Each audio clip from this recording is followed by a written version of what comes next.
Welcome sa Durs 2.0. Fresh at nagbabagang happenings bang hanap mo? Mga padabarkads man yan o mga trending topics? Pwes, sagutin natin yan. Kaya naman isubscribe nyo na ang ating channel para sa mga nagbabagang balita everyday. Welcome back again sa ating YouTube channel mga kadabarkads, and for today's video, ang pag-uusapan natin ay tungkol sa mga importanteng kaganapan sa loob at sa labas ng Itbulaga, and syempre, mga ganap kay Raisa May at kay Bimbi. Unahin nating pag-usapan ito pong naging pasasalamat po or statement ni Ralph, yung isa po sa mga naging secret agent ng The Age is Right na magician, na kung saan ay manghang-mangha si Raisa at si Bimbi. Ito po yung sabi niya, "Grateful to be a guest for TBJ at Itbulaga. Got to share my magic and my story to everyone. Hope to share a lot more magic in the future." Tapos nakita nga natin sa mga in-upload niya pong picture na nagkaroon po siya ng pagkakataong makapagpa-picture kay Bossing, kay Raisa May, together with Bimbi. At eto nga po ang nakakatuwa dyan mga kadabarkads. Bali ginawan po ng edited na video si Ralph, si Raisa, and si Bimbi. So ito pong si Ralph naging pare, 'di ba? From secret agent naging pare. Ayon nga dito, mga mari-confirm na ba? Bakit parang secret agent ang galawan pero biglang naging kasalan ang eksena?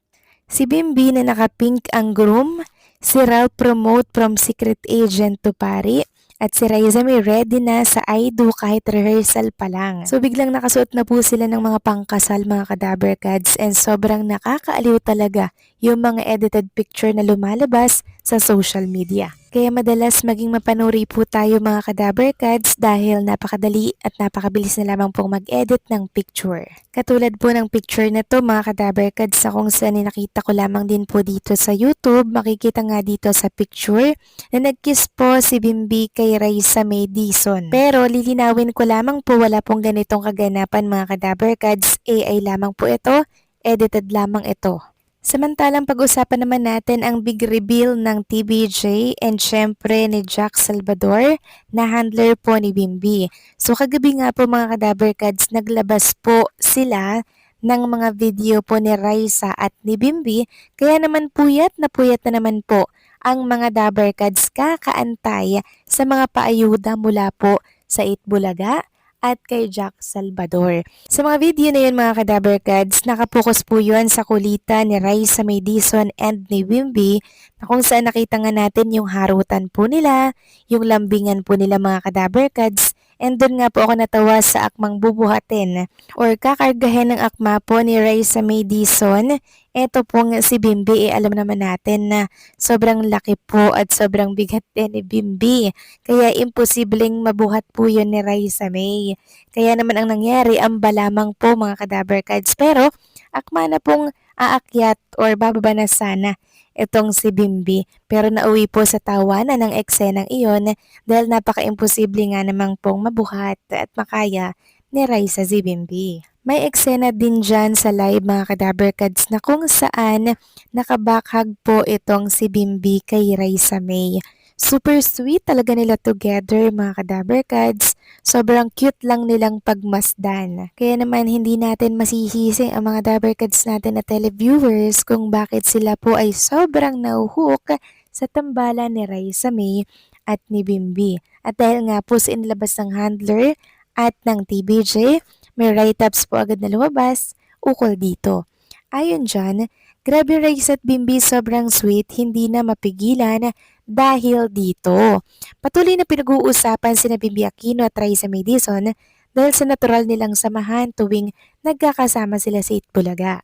Sa mga naging guest appearance sa segment nila, kapansin-pansin ang kanilang kulitan, tawanan at pagiging komportable sa isa't isa. Dahil dito, mabilis na kumalat ang iba't ibang video online at maraming netizens ang nagsabing nakakakilig panoorin ng dalawa dahil ramdam ang pagiging totoo ng kanilang interaksyon. At dahil nga po dyan mga kadabarkads, maraming nagtatanong kung ano ba talagang tunay na status ni Raisa May at Bimbi. Ayon dito sa nabasa natin, patuloy na pinag-uusapan ng maraming netizen kung may espesyal na bang namamagitan kina Bimbi Aquino at Raisa Medison dahil sa sweetness na ipinapakita nila sa tuwing nagkakasama. Matapos ang kanilang viral na muling pagkikita sa Itbulaga University, mas dumami ang mga naniniwalang may kakaibang chemistry ang dalawa. Ang kanilang natural na kulitan, tawanan at pagiging komportable sa isa't isa ang isa sa naging dahilan kung bakit maraming manonood ang kinilig at muling sinuportahan ang kanilang tambalan. Ang matinding katotohanan ay maaring natural na chemistry at matibay na pagkakaibigan ang dahilan kung bakit napakaraming kinikilig sa kanila na tambalan. Totoong maraming umaasang mas maging espesyal pa ang kanilang samahan sa hinaharap, ngunit sa ngayon ay nananatili lamang itong posibilidad at takahaka. Ang malinaw na nakikita ng publiko ay dalawang taong komportable sa isa't isa, may magandang samahan at patuloy na nagbibigay ng saya at nostalgia sa bawat pagkakataong magkasama sila sa harap ng kamera. Samantalang pag-usapan naman natin ang tungkol dito sa naging photoshoot ni Raisa Medison na kung saan ay nag-i-endorso po ng isang brand ng bag. So parang may bagong endorsement talaga itong si Raisa Medison and inilabas po yan ni Tristan Bautista sa kanyang Instagram account. So ano kayang bag ito mga Kadaberkads, no? Yan po yung malalaman natin in advance. Congratulations kay Raisa May.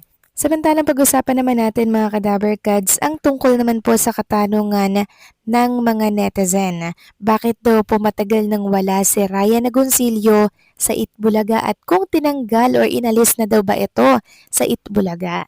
So kahapon nga po mga Kadaberkads, naglabas po ang TVJ ng video po ni Ryan Agoncillo na kung saan ay nagpapatunay na parte pa rin po ng programang Itbulaga si Ryan mga Kadaberkads. At napag-alaman din po natin na naka-vacation po si Ryan Agoncillo. Nasa Spain pala ito dahil may contest po yung kanyang anak ng soccer. Ayon kasi dito mga Kadaberkads sa nagtanong, where na user Ryan, balik ka na sa AB. Tapos, meron pong nag-comment na nasa Spain po siya, may contest anak niya ng soccer. So kaya naman pala matagal na pong wala.